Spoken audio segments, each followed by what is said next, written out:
구독, 좋아요, 초짜 프로.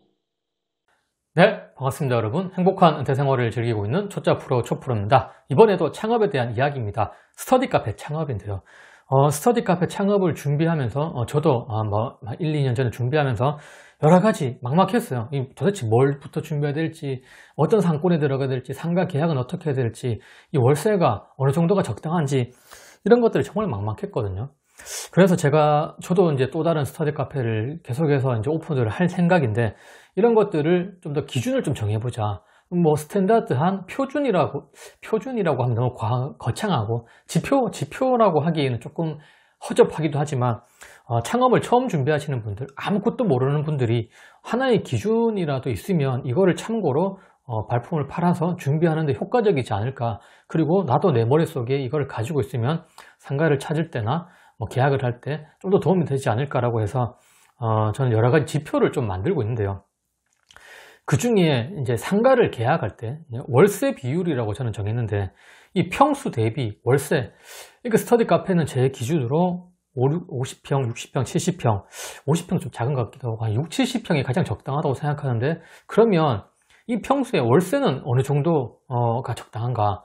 뭐 적당한 건 없죠. 싸면 쌀수록 좋지만, 그럼에도 불구하고 하나의 기준점이라도 있으면 좀 더 상가를 계약하면서 내 머릿속에 좀 더 효과적인 선택지를 내가 이렇게 보고 선택할 수 있지 않을까라고 생각해서 여러 가지 지표 중에 월세 비율, 이것도 정말 중요하다고 생각하거든요. 말 그대로 이 평수에 어느 정도 월세가 적당하느냐, 왜 그게 중요하냐고 하면, 이 스터디 카페는 고정비가, 월세가 가장 큰 부분입니다. 솔직히 다른 뭐 이렇게 두부를 사야 되고 고기를 사야 되고 뭐 김밥 재료를 사서 그들의 재료비 상승에 전혀 영향을 미치지 않기 때문에 고정비 중에서 가장 큰 비중을 차지하는 게 월세입니다. 그래서 이 월세를 어떻게 하면 더 저렴한 데 들어가느냐, 그게 정말 중요하거든요. 그래서 평수 대비 월세, 사실은 평수 대비 월세라고 하기에는 좀 그렇지만 저는 좌석수 대비 월세라고 이렇게 좀 제 머릿속에는 정의하고 있거든요. 근데 평수에 따라 좌석수가 좀 다르게 하고 싶은 점주님들이 있을 거잖아요. 그래서 좀 더 이렇게 쉽게 확인할 수 있게, 이 뭐 정확한 자료는 안 될 수도 있겠지만, 그냥 평수 대비 월세가 어느 정도가 적당한지, 이 평수에 이 월세는 넘어가면 안 될 것 같다. 왜냐하면 순수익이 월세에 따라서 많이 영향을 미치기 때문에, 그리고 여러분들이 어느 정도 투자한 금액을 빨리 회수도 하셔야 되는 거고. 일단 제가 이 표로 좀 만들어 봤거든요. 40평대부터 시작해서 80평대, 40평대 미만은 안 하시는 게 좋고요. 가능하면 40평 이상 하시는 게 좋습니다. 그리고 80평 이상은 월세는 싸면 쌀수록 좋습니다. 그래서 제가 40평부터 80평의 월세 비율이라고 제가 좀 정해가지고 표로 만들어서 제가 항상 이거를 가지고 상가를 구하고 눈여겨보고 있고 상권 조사할 때 꼭 참고를 하는데, 일단 올리겠습니다. 이 월세 비율이 5가 넘어가면 힘들다라는 게 제 개인적인 생각입니다. 말 그대로 40평대다 49평도 마찬가지예요. 이 150만 원 이하가 좋다라는 게 제 개인적인 생각이고, 40평대인데 200만 원 넘어가면 좀 더 순수익이, 고수익을 내기는 쉽지 않다. 왜냐면 50평대는 200만 원 하면은 월세 비율이 4거든요. 4기 때문에 50평대는 200만 원 밑으로, 저희가 실평수가 50평대 후반인데 제 월세가 120만 원입니다. 그래서 저는 월세 비율이 2점 얼마대거든요.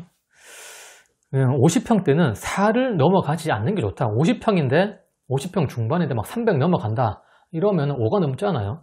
이러면은 이제 순수익 면에서, 왜냐면은 아무리 이게 스터디 카페가 회전율로 승부를 하지만 평수 대비 좌석수 대비 어느 정도 매출의 한계는 분명히 존재하기 때문에, 물론 시험 기간 되고 이렇게 되면은 매출이 올라갈 수 있지만, 좀 냉정하게 생각해서 평균 순수익으로 따졌을 때는 50평대는 200만 원이 안 넘기면 좋겠다. 근데 정말 이것도 뭐 물론 전략을 짜서 들어가면 이보다 높아도 상관없긴 해요. 60평대로 넘어간다 그러면 가능하면 250만 원 이하로 들어가는 게 좋습니다. 60평대인데 300만 원 넘어간다 그러면은 또 다른 뭔가가 있어야 되겠죠.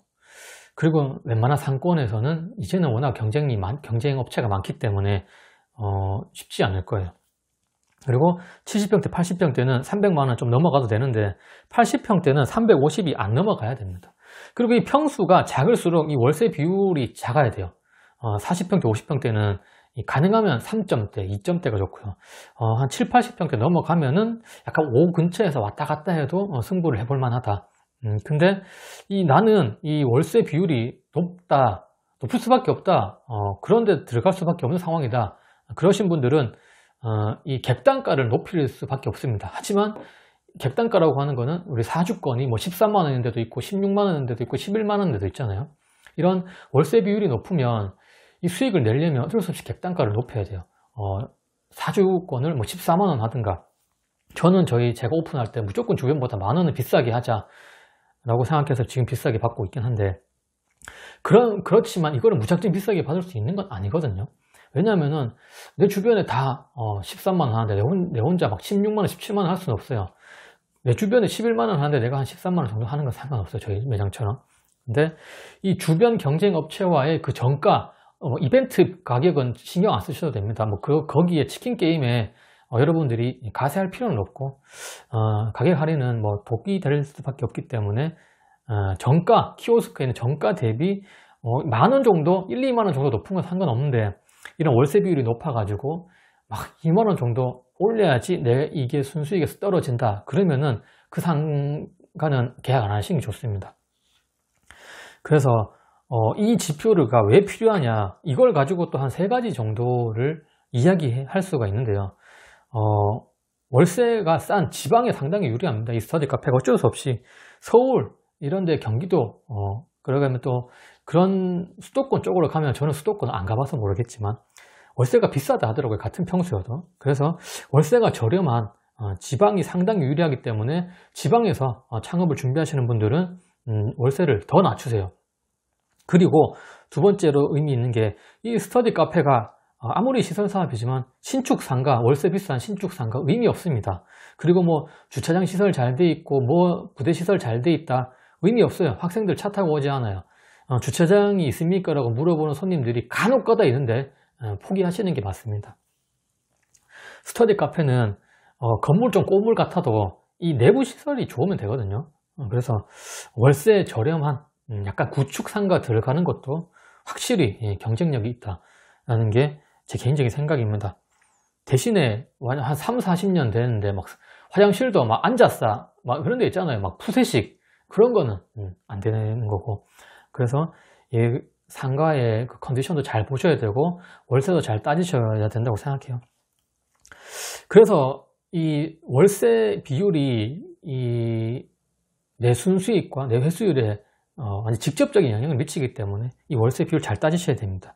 그리고 마지막으로 이 월세 비율을 머릿속에 잘 기억하고 있으시면, 이 신규 창업이 아니고 양도 양수를 하시는 분들은 이 권리금 측정에서 상당히 권리금을 낮춰야 됩니다. 정말 평수가 작고 월세 비율이 높은데 권리금이 이만큼 올라갔다? 뭐 권리금은 뭐 시설 권리금, 바닥 권리금은 스터디 카페는 없다고 보시는 게 맞아요. 위층으로 올라가는 게 훨씬 좋으니까. 그리고 1, 2층, 3층 이런 것보다는 월세가 싼 위층으로 올라가시는 게 훨씬 좋습니다. 그리고 그 권리금, 이 비율이, 월세 비율이 5가 넘어간다, 웬만하면 양수를 받지 마세요. 그리고 5가 넘어감에도 불구하고 정말 메리트가 있다, 그러면은 권리금을 최대한 깎으려고 딜을 하셔야 됩니다. 고정비가 너무 비싸면 쉽지 않거든요. 그리고 지금 양도 양수 매물로 나온 거는 최소한 1, 2년 전에 그런 시설들이잖아요.